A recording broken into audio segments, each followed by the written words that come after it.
Hello students. Vector के इस question में देखो अपने क्या दिया है, ए और बी दो वेक्टर दिए हैं और पूछा है एक थर्ड वेक्टर जो परपेंडिकुलर है किसके, ए प्लस बी और ए माइनस बी के। और उस थर्ड वेक्टर का इसने क्या दिया है, मैग्नीट्यूड भी दिया है अपने को 12 और उस वेक्टर को अपने को पता भी करना है ना। तो देखो, कोई भी वेक्टर अगर किन्हीं दो वेक्टर के परपेंडिकुलर होता है तो उसका यूनिट वेक्टर जो होता है वो भी उन दोनों वेक्टरों के परपेंडिकुलर होता है। तो देखो इस क्वेश्चन में कैसे अप्रोच रहेगी, अगर मान लीजिए मैं ऐसे समझाऊं आपको, एक वेक्टर ये है, मान लीजिए एक वेक्टर ये है, ठीक है। ये मान लीजिए हमारे पास ए प्लस बी वेक्टर है और ये मान लीजिए ए माइनस बी वेक्टर है। इस वेक्टर को मैं मान लीजिए ए मान लेता हूँ आपको समझाने के लिए, वेक्टर ए है, और इस वेक्टर को मैं बोल देता हूँ बी है। ए माइनस बी क्या है, बी वेक्टर है ना। तो इन दोनों वेक्टरों के परपेंडिकुलर है एक तीसरा वेक्टर, इसके भी और इसके भी, तो उसका यूनिट वेक्टर भी इन दोनों के परपेंडिकुलर होगा। तो यूनिट वेक्टर कैसे अगर मैं दिखाना चाहूँ तो यहाँ पर ये यूनिट वेक्टर है ना। इसको थोड़ा सीधा बना देते हैं, ये यूनिट वेक्टर है,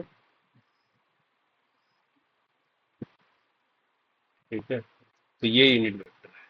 अब ये तीसरा वेक्टर मान लीजिए सी है, तो उसका यूनिट वेक्टर मान लीजिए मैं ऐसे लिख लूंगा कैप करके, ये यूनिट वेक्टर ये किसके परपेंडिकुलर होगा, इस ए के भी परपेंडिकुलर होगा, यानी इसके भी 90 डिग्री होगा और इसके भी 90 डिग्री होगा, है ना। लेकिन ये ऑन द पेपर है इसलिए आपको दिखेगा नहीं ऐसे, है ना, थर्ड जेड डायरेक्शन में।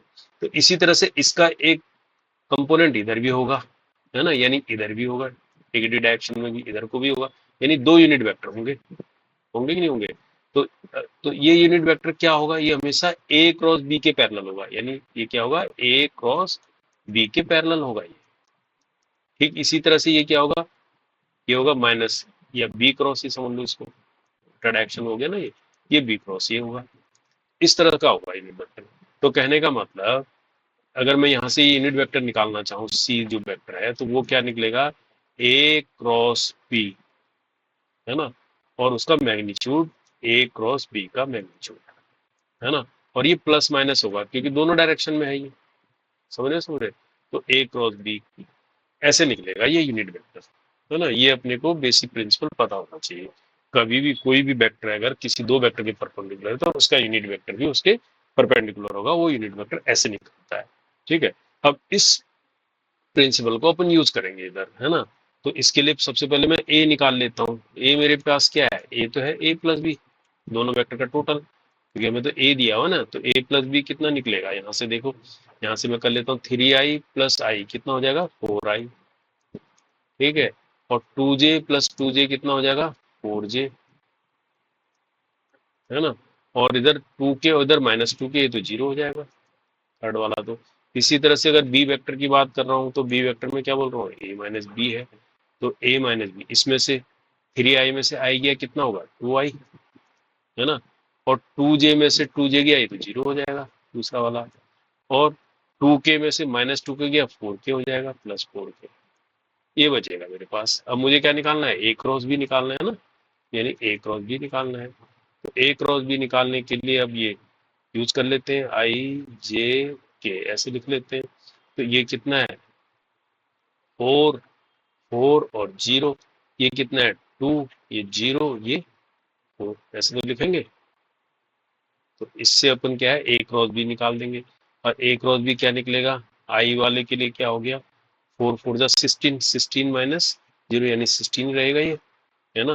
प्लस जे, जे के लिए क्या करेंगे, यहाँ से 2 से ये 0 हो जाएगा और -16 आ जाएगा ये, ठीक है। प्लस के वाले के लिए ये वाली रो छोड़ देंगे, ये 4 में 0 0, 4 2 जा 8 -8, है ना। कहने का मतलब ये निकल गया 16i और -16j और -8k, ये क्या निकला तुम्हारा, ए क्रॉस बी निकल गया ये, ए क्रॉस बी निकला ये, ए क्रॉस बी, है ना। तो अब ए क्रॉस बी निकल गया, तो हमने क्या करना है, इसका मैग्नीट्यूड भी तो चाहिए अपने को नीचे, है ना। तो मैग्नी इसको थोड़ा सा और सिंप्लीफाई कर लेते हैं, तो इसमें 8 कॉमन ले लेते हैं, तो ये क्या आ जाएगा, है 2i -2j -k, ऐसा बन जाएगा ये, ठीक है। बन जाएगा ना, 8 को मैंने बाहर ले लिया। अब हमने निकालना है ए क्रॉस बी का मैग्नीट्यूड, है ना। मैग्नीट्यूड क्या होगा, अंडर रूट हो जाएगा इसका, है ना। इसका इसका अंडर रूट ए क्रॉस बी का ही तो अंडर रूट स्क्वायर हो जाएगा, है ना।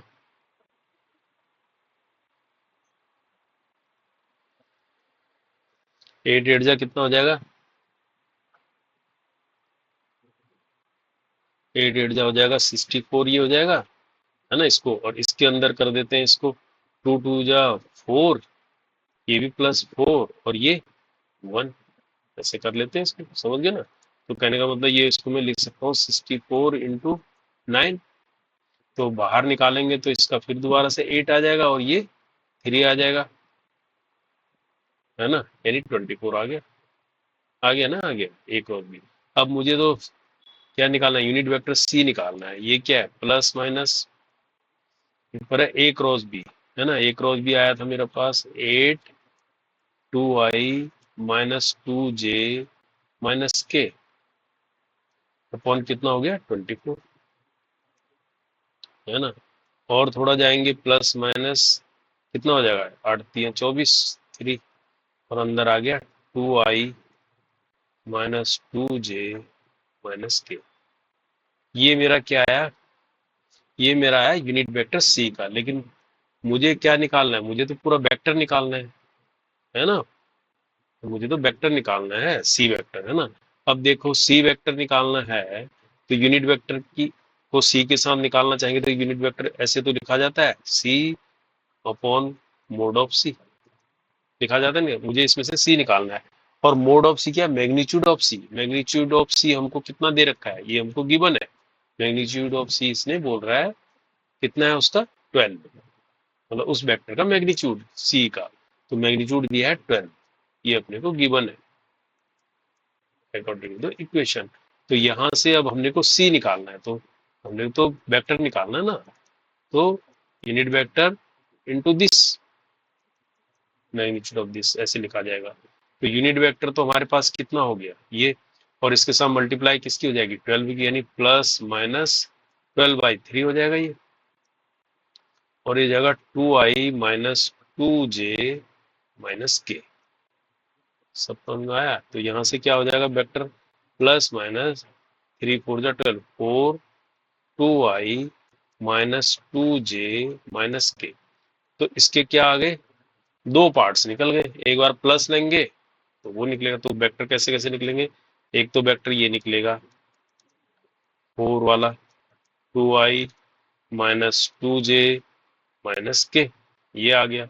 और दूसरा वेक्टर निकालना चाहेंगे तो क्या निकलेगा, माइनस बाहर आ जाएगा ना, उस माइनस को अंदर भी ले जा सकते हो, तो उसको ऐसे भी लिख सकते हो -2i +2j +k।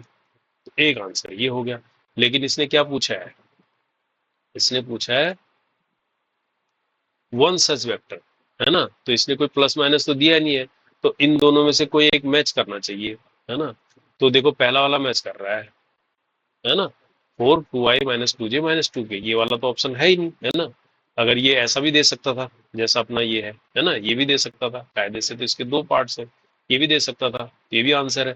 तो इसके हिसाब से अकॉर्डिंग टू द क्वेश्चन हमारा आंसर ये वाला है ना, क्योंकि ये भी आंसर